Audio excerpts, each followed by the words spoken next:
Welcome to Positive Talk with Kevin McDonald. Hey, that's me. Hi, and welcome to Positive Talk. Our show features the best positive stories and people from around the globe as we endeavor to answer the universal question of why am I here and what is my purpose? Understanding that can change everything, and knowing your greatness is fundamental to living your best life. So join us right now as together we work to create the adventure of our lifetime. And welcome to the show, everybody. We're here today to help you create the adventure of your lifetime. And the gentleman that we have with us is an accomplished hypnotherapist, as well as an energy worker, as well as a channeler. And he talks to the angels. And he talks on behalf of you and what you need to talk about with your angels. And we believe strongly that we have a connection to all that is, and that that you are already great, but you have to understand your greatness so that you can live the life that you're destined to lead. Do you agree with that, young man? Absolutely. They don't call it self-realization for anything, right? And this is Seph Dietlin, correct? Thank you. Yes, thank you for having me. Oh, it is absolutely my pleasure to have you here because Thank you. you are so talented in so many different ways, and you can help people. And you're also a coach, and so you can help people live their best lives, and at least to discover what it is, so they get to make the choice of whether they want to live their best life. Yes, and now is the time to do that. It's a very Right. rich time to do that. It's boy, no kidding. It's a bit of a scary time right now. Yes, well, that's what helps us find it. Without that, we wouldn't be here having the and so that we can be thankful for everything that's scaring us into finding our greatness. Do you believe, like I do, that our world kind of travels on a pendulum, and it goes back and forth, and it goes from being really good to being not so good, and at one point in time we need to slow the pendulum down so that we can all live the life that we really want to live? Is that a decent analogy? I don't know. There is something that appears to go back and forth, if you will, just like you say. And there is a narrative or a structure or a design, and that design will take us to two different sides of something because we do live in a world of duality. So we're exploring both ends of the dualistic spectrum. So, absolutely, we do go through periods that appear to us as bad and then appear to us as good. It's still part of overall expansion. And we know that we always get upgraded through each of these cycles. Is that because of the experience we gain through these cycles, both the experiences, both good and bad, that we can then utilize to live our best selves and to understand and to move forward through it? Yes, we actually need both in this dimension to have what we need to accomplish that expansion of realizing who we are so that we can utilize that knowing and do what we came here to do. Do you find, like, when I was 42, I was a sales manager. I had the house, had the dog, had the cats, had the wife, had the kids, had the picket fence and all that stuff, but I wasn't satisfied. And do you find that in your work that a lot of people come to you and says, there has to be more. I don't know what it is, but why am I really here? What am I really here to do? Do you have people that ask that question? Yes, by the time people find me and the work that I do, they have had an experience that has awakened them to knowing that that they see and that they've been told is important or believed is important is actually part of a temporary world. And even when you have it all, it doesn't have a satiating quality to it, which is great because that gives us the opportunity to discover who we truly are. And once we get a little peek of that, we're instantly curious. We're designed to be curious about that in particular, about discovering our connection to our highest self or our infinite self.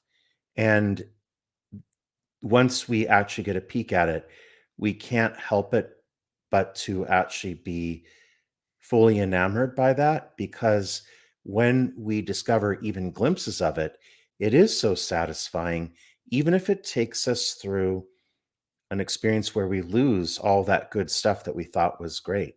So I personally have been through that as well. After I woke up consciously, I lost everything.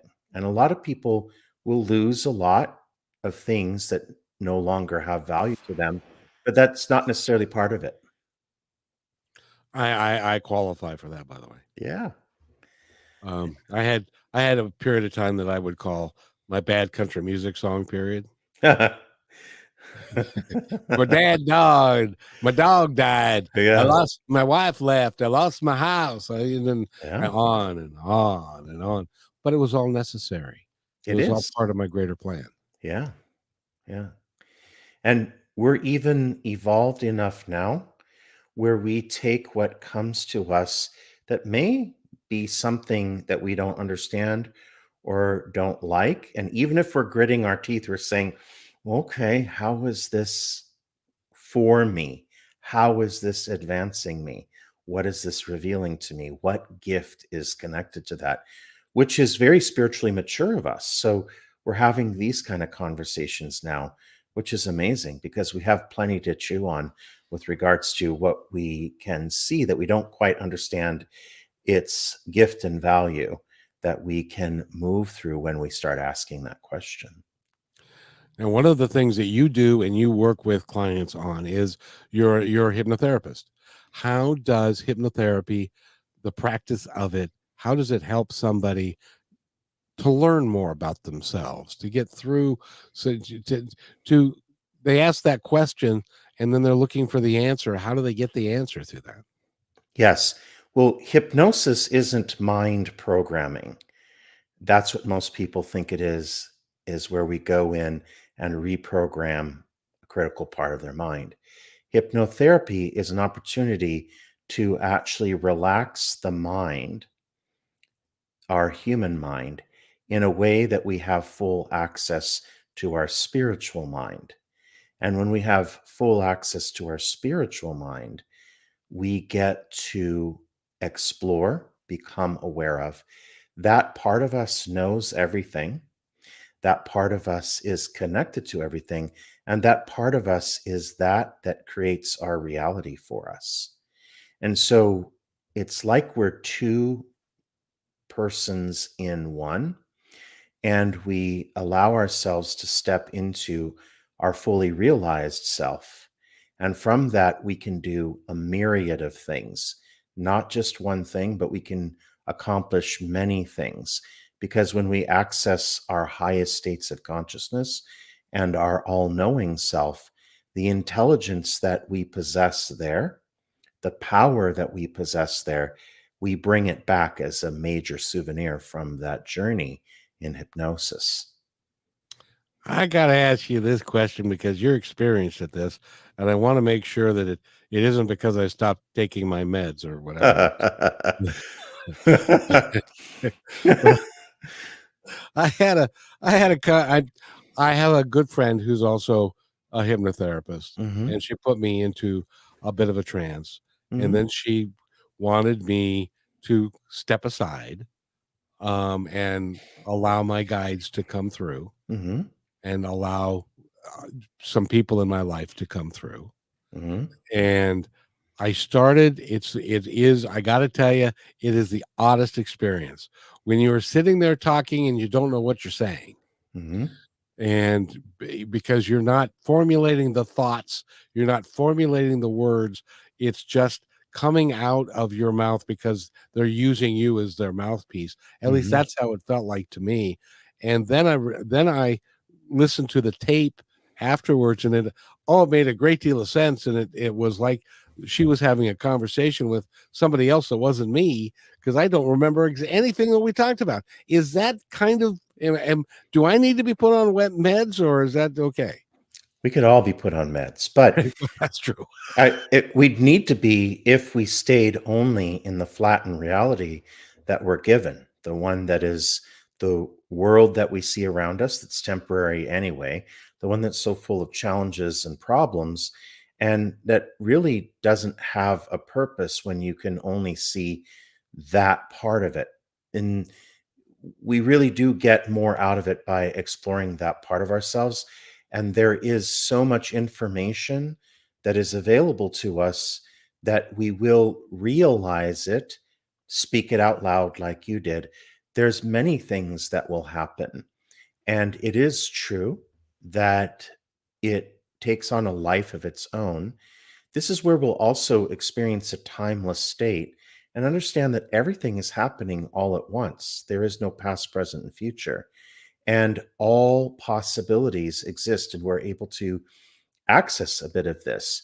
And when I take people into hypnosis, sometimes their deceased loved ones will come through and guide them or give them answers. I take people in there to specifically speak to deceased loved ones if they've just lost someone, because it's a wonderful way to have a conversation with someone who has just departed, and they get to have an authentic conversation with them because through our higher mind, we're connected to all that is.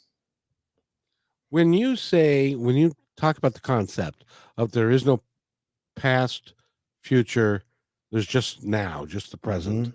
Yeah. That's a weird concept for some people to get.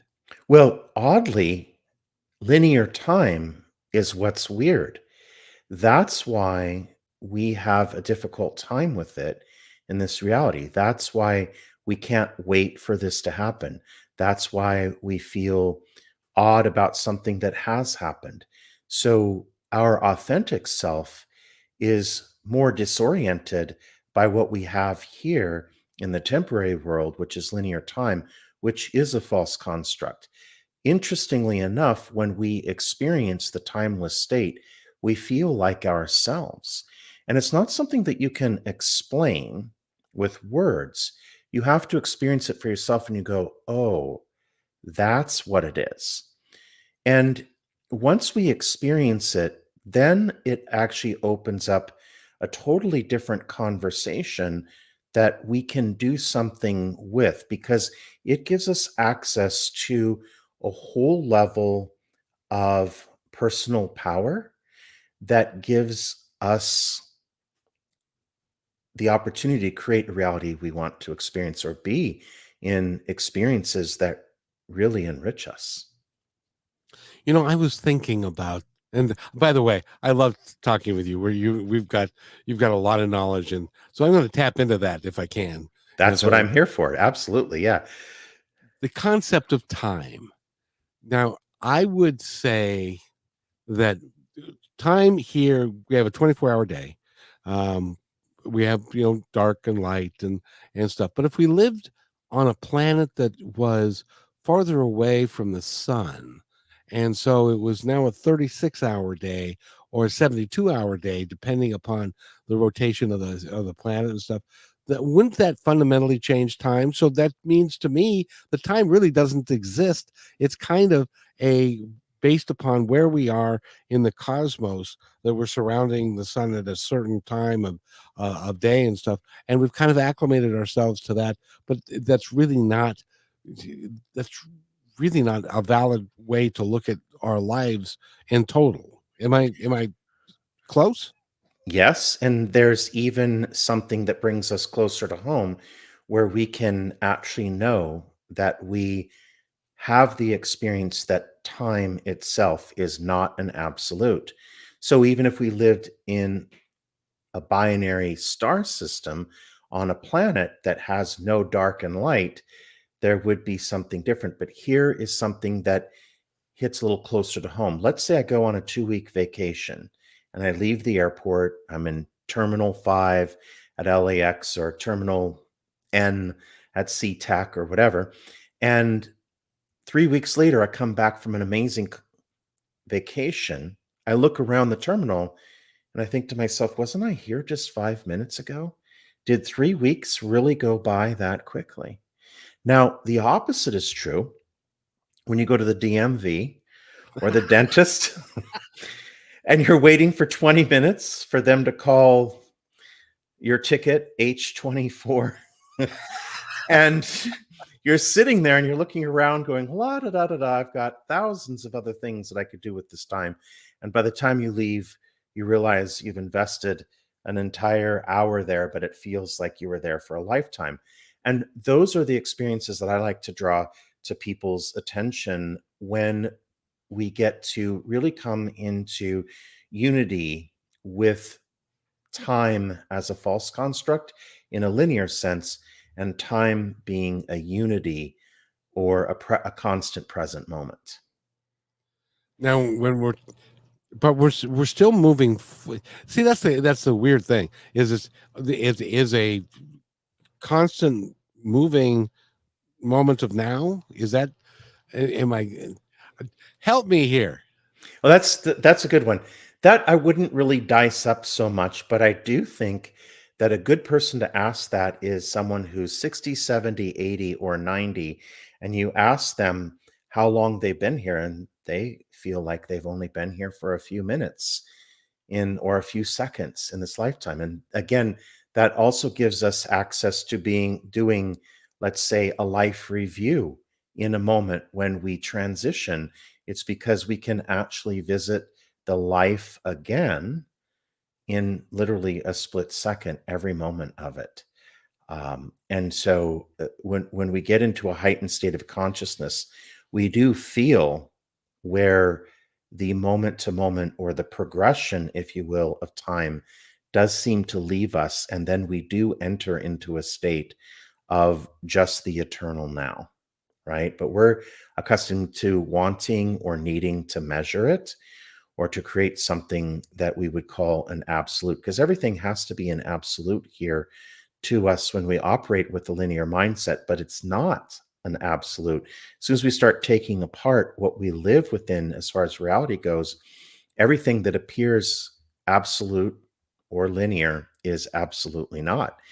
And which is a whole nother discussion, but we get to operate in a greater state. And here's where it gets helpful just to understand that time is a different construct, because when we are in the present moment, we access a part of ourselves that has the power to influence what we experience, or create it, if you like that word.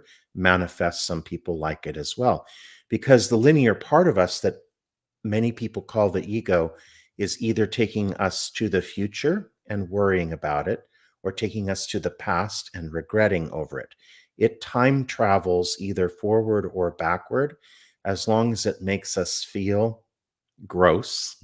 That's not a technical term, and or a spiritual one, but it just doesn't feel good when we let the linear mind do that to us. And yet when we relax in a moment and we get into that eternal now, we feel like ourselves, and then our mind expands. And when our mind expands, a lot of things can happen. We can heal from anything, we can create anything, and then we can also communicate with all that is through various mechanisms, including the angels or those of our loved ones who've transitioned, and who are in the higher planes of existence, or the higher planes of consciousness. So it's kind of like what we spend our lifetime doing. Some of us is that we're thinking of the past. The Mhm. past is something that we is kind of measurable. We know what happened, Mhm. or we think that we know what happened, and but it's a story that we are telling ourselves, and it may be reality, and it may not be, based upon the story that you're telling yourself. But at least we have a concept of what that is, and but some of us live in the past, and we don't take the time to live in to put the past to bed, because I don't know about you, but I've been studying time travel a great deal, and I've learned that we can't go back into the past to change anything. Um, I haven't. Well, actually, here's something that's a little bit to add to the discussion. So, when we expand as a being and remember who we really are, we actually take offline our old reality and bring online a new one. And now that we collectively are getting into a space of collective awareness where it has elevated or expanded, not just a bunch of individuals, but the collective goes with it because we are a unity of a singular being or intelligence that is in multiple bodies simultaneously. And we're at a point where we've discovered that what happens when something shifts or changes is that we take offline an old variation of reality and we bring online a new one, which is completely different and completely changed. And from that space, we can influence what has already happened, and more importantly, we can influence what already is, or something notably changes that already is. Because all of this came about from having an encounter with multiple angels, or the angels, or a united voice of the angels over 20 years ago.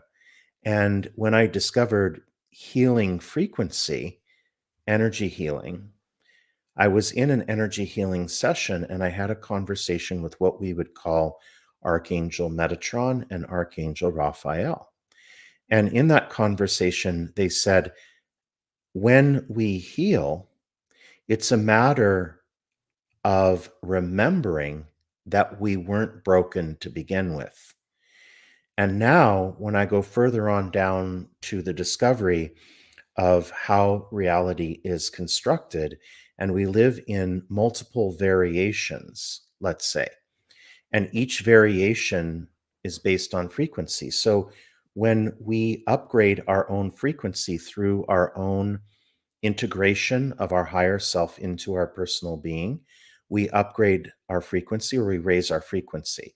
So the creator is the highest frequency. And because we're connected to that, we raise up in that direction. Well, each time we do, we may carry the imprint of the various aspects of our reality with us, like, oh, I live here. Oh, I go here. Here's my house, or whatever. And yet something will change. And this is where we get to the point where we'll say, oh, wow, I feel like a different person, or it feels like I live in a different world than what I used to live in. And we, in fact, do. Now, I have had multiple experiences, but the one I like to share the most is where I had an issue with parking sensors on my car that needed to be repaired, apparently. And I was in Sedona at the time and doing some work, and I didn't really have the availability of my brand's dealership to get that repaired. So I was going to do it when I got back to California. And I heard the angels say to me, after they had already introduced me to timeline variations or variations of reality based on frequency, they said, well, how would you like to see the car repaired without having to take it in, or through doing it through accessing your higher untapped potential? And I said, great. And a couple days later, a friend of mine had a troubling situation. She lived in Phoenix. I dropped everything that was important to me in the day and went to be of value to a friend. Now, we all know that when we get an opportunity to do that, we feel an expanded sense of being, which means that we're integrating frequency. And when I backed out of her driveway, the parking sensors were working normally and have been since then. And so, what was explained to me on the 2.5 hour drive back to Sedona from the connection with the angels from Phoenix is that what happened is that I switched onto a higher plane or frequency variation. And on that plane or frequency variation, that version of my car didn't have broken parking sensors to begin with. So it wasn't that the parking sensors were repaired. It was that once I jumped onto a different variation of reality, they weren't broken to begin with, which reminded me of a 20-year previous conversation I had had with the angels about healing, which is understanding that when we do these timeline upgrades or these frequency variation upgrades, if we have something like cancer or these sort of things, we can actually get into a timeline variation. Or let's say we have issues with lack and limitation, and we upgrade onto a new variation of reality where there's abundance or their complete healing or whatever will have you. And just because everything looks the same around you doesn't mean that you didn't jump into another variation while those around you may not have. So this is what we have access to, and especially the knowledge of using it from accessing that higher part of ourselves and the pathway that we have to bettering or raising our reality. Now, when we look at, first of all, I got to tell you, that is a complicated concept, because does that mean that when there are multiple universes that are living parallel to each other, and that you just had your energy level and your vibration had raised you to a different um, reality within the same? So the question then is, how many universes are there, and that are in parallel to us? It, Any it, idea? it's not about a quantification or an unlimited number of them. It's a matter of what you're observing, because we are the observer and the observed, the creator and the created. So when we're in this reality, the reality itself is temporal. And by virtue of it being temporal, it's also malleable as well. So it's not like we left one behind. It's that we went into another variation of it, sort of like a simulation or a hologram. So it's not like there's multiple ones where you could go back to another one. And so the changes that we have in our world right now are because denser or lower vibrating variations are actually collapsing. So as we watch what goes around the bigger picture, which is an exposure of the limitations of old linear constructs, and they're collapsing around us to make room for us to create something with a higher frequency, or that's heart centered, not mind centered, right? Because if you notice, Mhm. the constructs that we live with don't care about the people. And that's why there's poverty in the world. That's why there's war in the world. And why those that are the victims of those wars aren't even people who are involved in the conflicts, most of them, right? And the people who are affected by poverty are not at all in a position, quote unquote, to make the decisions about how resources move around in this reality to be able to influence whether that reaches them or not. So when we have all of these constructs that are mind based instead of heart based, those mind based ones are collapsing now because the world is becoming more heart centered or quantum. And ultimately, yes, that means that we're upgrading into a different variation of the reality or the simulation, but it's not because there's multiple amounts of them. The minute we shift what we see, and this is where the statement comes in that I've received from channeling the angels, the minute you shift what you see, then what you see will shift. And that literally means the minute you have a different perspective about something, then reality has to behave according to your new perspective, which means that we're creating it from perspective. And so if we're complaining about everything and everything is horrible and awful and the world is full of horrible things and horrible people, that's what we're going to experience. But that's why when we start finding the good in everything, that's what we experience as well, because we're creating it by observing or shifting our perspective of what we see. But that doesn't necessarily mean that those things don't exist still in their own reality. You're just not noticing it or not being part of it because you've shifted your personal reality to not be part of that. Does that make sense? Correct. Correct. And we have the power to do that, I'm which, learning. I'm learning. This is really yeah. good. You're teaching me a lot. I really Yeah. appreciate Well, this. and this is where, especially for the listeners, if you've been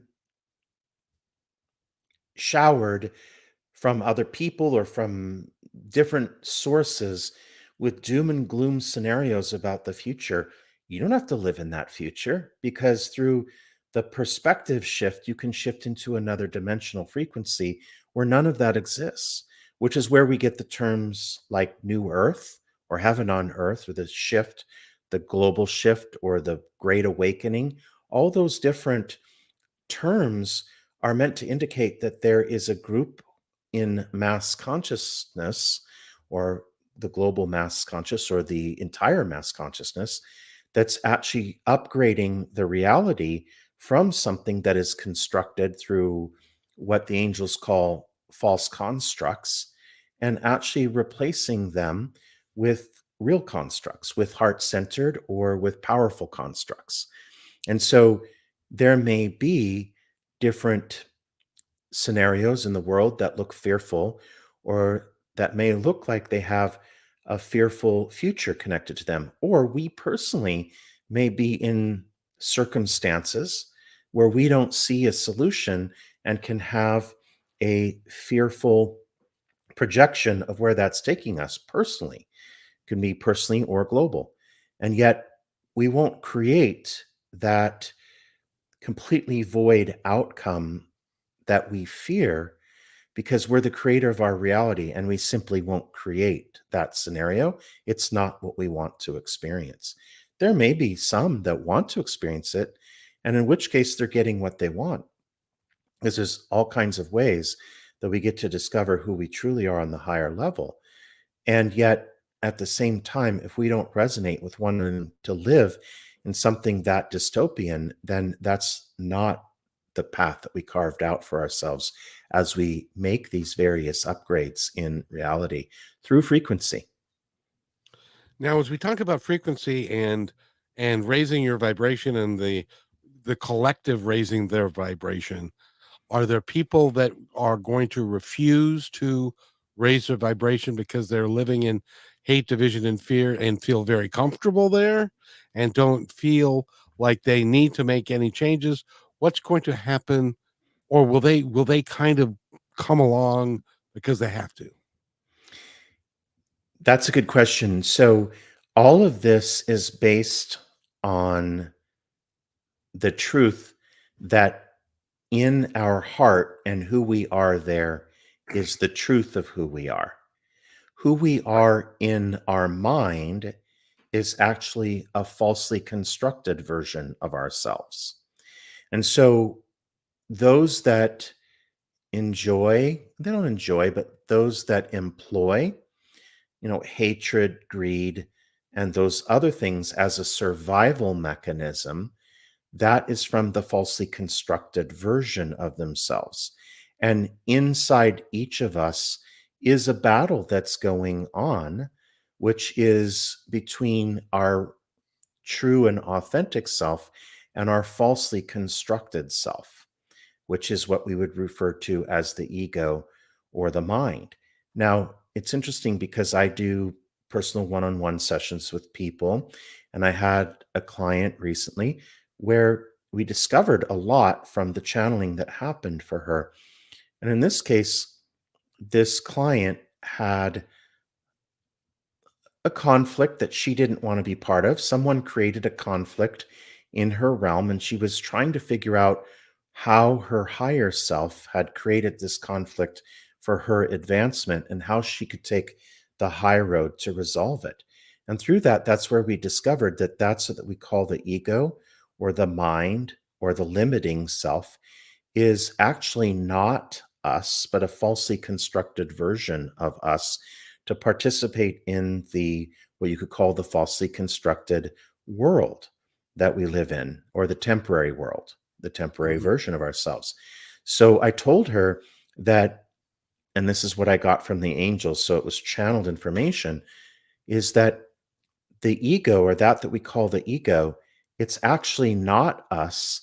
And we get to expand greatly when we no longer identify it. A lot of us are interested in divorcing that part of ourselves, but it's what helps us navigate in this dimension. And we constructed a false version of ourselves for a reason and for an experience. But it was for an experience to rediscover the authentic version of ourselves. And when we get there, the ego can be a little bit of a nuisance after that, because all of a sudden we start recognizing these thoughts that aren't ours, these powerless thoughts or beliefs that aren't us, or where we can feel dwarfed by what we have the capacity to accomplish. And so I said to her, in the end, since the ego isn't you and you can remove your identification with it, that begs the question, who is it that's at war with this person? And so we can take that in any sense. Who is it that's defeated by X circumstances? Who is it that's upset about this? It's actually not us. And when we get that, we advance quite a bit, because that being inside of us, no matter how great we are, I channel angels and do everything that I can to work with the light. But in my own private time, those thoughts creep into my head too, because they're a part of being in this dimension. And some of us are ashamed of those thoughts, or ashamed of that person that we aren't, but we're meant to love that person, if that makes sense. So we all have that capacity. And so there aren't separate beings where some are hateful and some are loving. Each of this, as far as like all these different characters in this great big melodrama that we're in, are actually externally playing out something that we have inside. And ultimately, this is an opportunity to allow the ego to die or rise up, to be transformed from the higher self. But we're at a place now where we can actually take the association that we have with the falsely constructed version of us and do something powerful, much more powerful with it, than to be handicapped by it. And what's interesting about that, and I get that, but what I don't get is that there are people that who build an entire alternative universe out of things that are really not true, and Mhm. then they believe them like it's gospel, or it's there was somebody was talking about this particular politician was ordained by God to run the place. Um, but they obviously had no proof of that and stuff, and it also was very negative of the way that she approached it. So I guess I'm curious to know, how do we help people get through that? I know with your hypnosis and with channeling, and actually, let's talk about that a little bit. Let's talk about your channeling and how you work with people, because you channel your angels and their angels. And if you could be so kind as to explain to me, from what they tell you, what's the difference between an angel and a spirit guide? Oh, that's a common question I get all the time. So, first of all, when we access the quantum field, which you could also call the mind of God, the mind of the creator, the quantum field, there is no division there. There is no separateness. So the angels have a unity, but they also have a unity with our loved ones who have passed, and most importantly, ourselves. We're all part of a singularity. And in a way, our angels are a perfected version of us. The angels like to use the analogy of an iceberg. So there's a piece of us that's in this dimension, but the larger piece of us is still left behind in a dimension that doesn't have duality like this, that doesn't have any of this complexity. And the majority of us is left behind, and that's the part that we communicate with, that is our angels. Now, can that shapeshift to become specifically Archangel Raphael, or Archangel Gabriel, or Archangel Metatron, or Nancy the parking angel, who, trust me, I live in Los I know. Angeles, so uh, Nancy the parking angel has been busy for me, because I've lived in Los Angeles and California, and you go to Trader Joe's and you could never find a parking space normally, but Nancy always seems to find one. But can our angels shapeshift to become these various beings? Yes, but they're still part of the whole. And sometimes it'll be interesting, because in hypnosis, we can actually connect with our angels. And I do sessions like that for people, where they can connect with an angel or spirit guide. And they show up so differently, but it's just an archetype. That angel isn't. I've had one that was a lumberjack. I've had some that are all kinds of different variations. I've had some where they show up in a suit, like they live in a corporate world. I've had some show up that look like other dimensional beings that are blue and all kinds of things. So people's guides will show up and have an appearance, but it's just an archetype. And it's a way for that part of us that is beneath the surface to be able to communicate with that piece of us that's above the surface in what appears to be a two-way conversation, but it is an inner revealing from an aspect of us that knows the information but needs to have the experience of multiplicity in that state. So in many ways we can have different realities with the different angels. And what I mean by that is that sometimes they'll appear with or without wings, and sometimes they'll appear in many different ways. And what's interesting is that because we have a part of us that shapes our reality, we will come along with different ways of validating things. So, for example, I not only do hypnosis for people, but I have hypnosis practitioners that will do hypnosis for me because I love what you can accomplish with the craft. So much powerful stuff. And while I was in hypnosis, I ended up meeting what was revealed to me as an angel that was assisting me in creating resources so that I can expand the reach with the work that I've been self assigned to do by spreading light in this world. And this person was like an accountant, let's say, for manifesting resources. And so I was told that I could call on this person whenever. And they had a specific look. It was a young man who was very chiseled and kind of buff, but he had these glasses. So he had like a nerdy stud aspect to him, right? So he A was studly nerd. a studly nerd. Yeah. He was kind of flirtatious in a way that's like charismatic. And I'm that way. I'm that sort of flirtatious with people in energetically. I love to bring people up and charge them up with energy.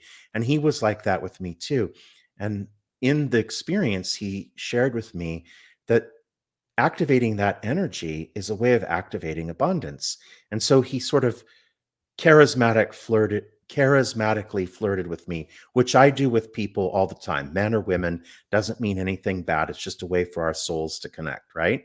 Right. And so he had done that with me, and it was very fun. And so the practitioner said to me, well, ask him what his name. And I never really ask the names of angels because that's only something that we have for our understanding of them. They don't really have a name. But I got the name Ivan. So we looked up the name Ivan, and it means blessings from God. And of course, it's an unusual name. And so I looked it up and I thought, well, that's really funny. And the next day, and this is true to form whenever you do hypnosis, something magical will show up in reality to prove to you that you weren't just imagining what you experienced. So the next day, I go to get a coffee drink, and I grab the coffee drink that I believe is mine, and I look at the name and it says Ivan. And I'm standing there, and all of a sudden, Ivan, the real Ivan, comes in, and he looks just like the being that was my money angel, my not my money, but my resources angel. He Yes. looks just like him. And I go to give him his drink, and he starts doing that charismatic flirting with me. And it was a way of knowing that Ivan is real. At least it's constructed in this reality, and someone that I could count on. So, back to your question, which is distincting who's who, it's really just sort of a shape shifting of energy, creating the design of a being so that we can have a relationship with it. Other than that, there is no physical being in that realm. It just shows up that way for us, but we're actually accessing an energetic source, and that energetic source has unity. So when we go a little less with distincting who's who with spirit guide versus angels. And it's just intelligence or consciousness that's communicating with us in one form or another. That power will expand and serve us. I like to, and tell me if this is even close, but I like to be, I've, I like to believe that we are spiritual beings having a physical experience. Mm-hmm. Our body is going to last only so long, and then we are going to park it, and then we're going to go get another body, and we're going to continue our growth until it no longer serves us to be in a body, Mm-hmm. because we've evolved past that, and Mm-hmm. then we become spirit guides, we become other, and we continue our growth for a period of time, and for a long time, for, well, forever. And that the more growth that we have, the more experiences that we have, the higher we vibrate, kind of dictates as to who we are and what we would be called, either a spirit guide or a ancestor, a spirit guide or an angel. And but we're all the same. It's all comes from the same place. We're all the same energy. It's just a matter of experience and vibrational levels. Does that make Yeah, sense? it does. And it was shown to me recently that this doesn't always go in a linear straight line as well. No, it won't. No, and there may be some times where we stop, perhaps we finish with this lifetime and we're finished with this experience. And it has been revealed to me what it's like to walk away from the body, where we actually find that we have a greater amount of love for that being that was the vehicle for us having this experience that we do when we're alive in it. We actually fall in love with that being that doesn't exist anymore, that you would call Kevin or that I would call Seph, and you walk away from it. And it's like when you depart from someone that you really love and you miss them and you love them greatly. When we're in the middle of being it, we don't love it as greatly as when we're actually separating from having been it. And imagine if you're at the airport saying goodbye to somebody that you love so much and you feel the love for them while you also feel the feelings that go through you from entering into a state of missing them. And it's such an intense feeling of love that we have for the body being that served us.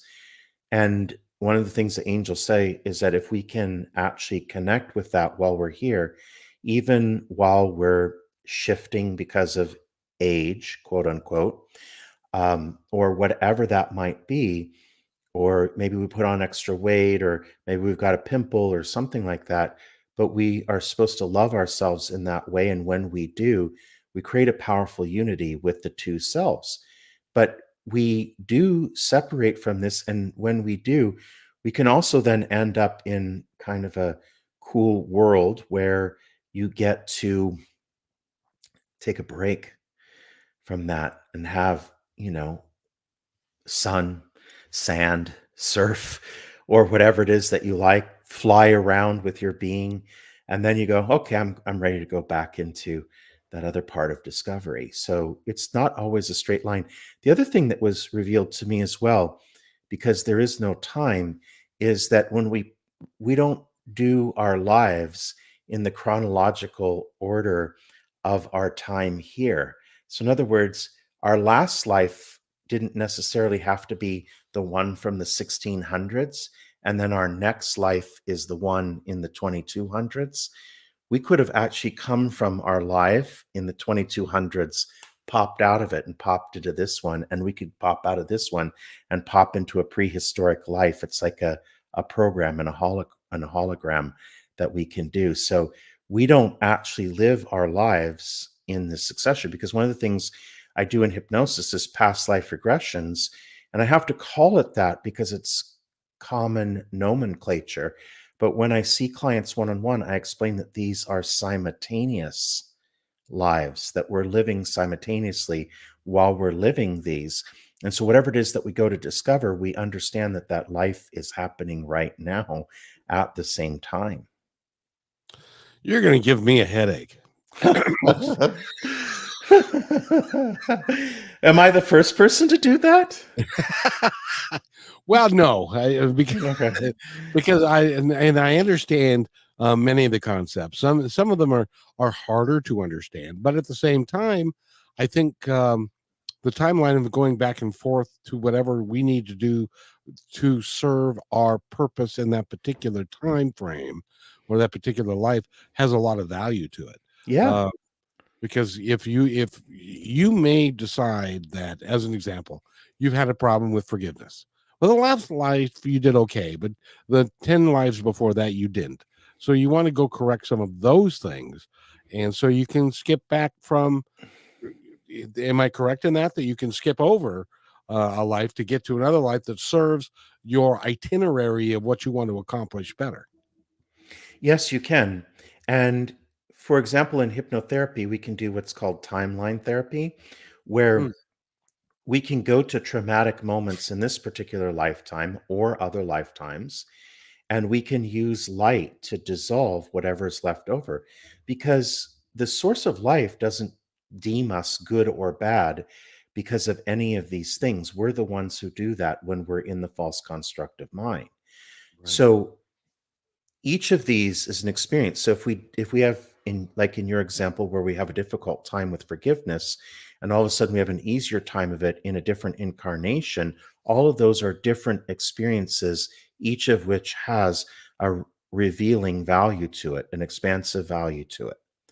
And in that sense, we can go back, for example, if we're still being hindered energetically by something that hasn't been complete in our knowing, because if in this lifetime we had an experience in the past that was what we would call a bad thing that created trauma or stuck energy, it's because we didn't quite get the whole revelation out of it. So through hypnosis, we'll see it from a higher perspective. We'll send light to it, and it will send light through the entire timeline of our life, healing every moment where that got triggered again and again. So, a good example of that is, let's say we were bullied in school. And then after that, every time someone tried to take our power away, it actually triggered that original trauma of being bullied. Well, if we go back to that one time and say, what is it that the soul signed up to receive as a gift from coming into this life, knowing that in the first grade you would be bullied or whatever that is? What did it sign up to receive as a valuable gift? You receive that gift and see it. You have this, ah, now I know. And then you love it instead of feeling hindered by it. And then the light goes through each different point where in the sixth grade you were bullied, or when you were pulled over by a cop and bullied, and all these other times that you were bullied, and it actually triggered that same thing. It goes through and it dissolves the stuck energy from each of those experiences. And interestingly enough, whatever that expansive gift is, we get to actually start to use it with full access. Oh, that's really cool. Yeah. By the way, we are talking with Seph um Dietlin. Dietlin. Mhm. Dietlin. Sorry. Dietlin, and you can go to his website, which is talktomyangels.com. And you can sign up for his newsletter. You can also talk to him about talking to your angels and also hypnosis. And you work remotely. You can go anywhere pretty much, Yes. Yeah. because it's all just energy. Yeah, it is. Yeah. It's all done online now. And in fact, most people prefer it. And it's a wonderful way to reach people all over the world. And it is energy. I teach courses as well, and do readings or one on one sessions and coaching with people. And I also have a community, which is free. And it's a way to actually stay connected to other conscious beings. It's important, instead of being out there all by yourself, to have a community of like-minded people Yes. who you can depend upon and they can depend upon you to come up with some really positive things Yeah. and can be supportive. Yes. Once a month, we have an event in the community. It's called Expansive Conversations. And people from all over the world get on a Zoom call and we talk about what we've discovered that has advanced us in one way or another. And we'll find a lot of commonality. But because we can't very often have those conversations with people in our immediate vicinity, the people in the community absolutely love that. And then I'm launching an angel channeled podcast that's going to be part of that conversation and community. So that's one of the things that's coming up as well with that. But it is important because when you're in an expansive conversation with others, you get to access that higher part of yourself more frequently. When are you going to launch the podcast? In the next couple of months. Congratulations. Thank you. It's a lot of work, but you know that. Yes, I do. But it can be the, like I say in my opening, the adventure of my lifetime. Exactly. And I get to talk to extraordinary people like you.